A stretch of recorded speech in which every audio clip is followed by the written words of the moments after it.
السلام علیکم guys, welcome back today. اشعار کی تشریح سے پہلے تعارف کے نام سے ایک عنوان قائم کریں۔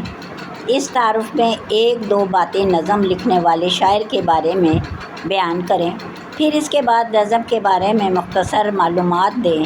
طوالت سے گریز کریں۔ ہاں، شعر کے مشکل الفاظ یا تراکیب کے معنی لکھنے کی بالکل ضرورت نہیں ہے۔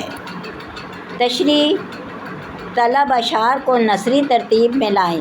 یہ اس لیے ضروری ہے کہ شعر کہتے ہوئے قواعد کے اصولوں کی بنسبت وزن کو زیادہ مد نظر رکھنا چاہیے، اس لیے الفاظ آگے پیچھے ہو جاتے ہیں۔ لہٰذا آپ تشریح کرنے سے پہلے شعر کو نثری ترتیب دے لیں۔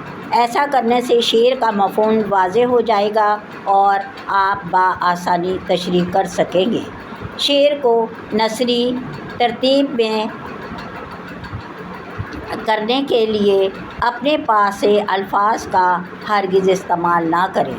جو شعر میں الفاظ استعمال ہوئے ہیں انہی کو مد نظر رکھتے ہوئے حروف اضافت اور حروف علت کا کی اور پھر وغیرہ نثری جملہ مکمل کرنے کے لیے لائے جا سکتے ہیں۔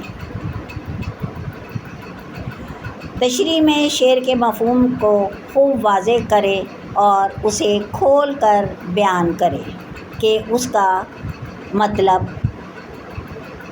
سمجھ میں آ جائے اور سمجھنے والا آپ کو تشریح کرنے پر اچھے نمبر دے۔ اس سے آپ کو اچھے نمبر حاصل ہوں گے۔ اگر آپ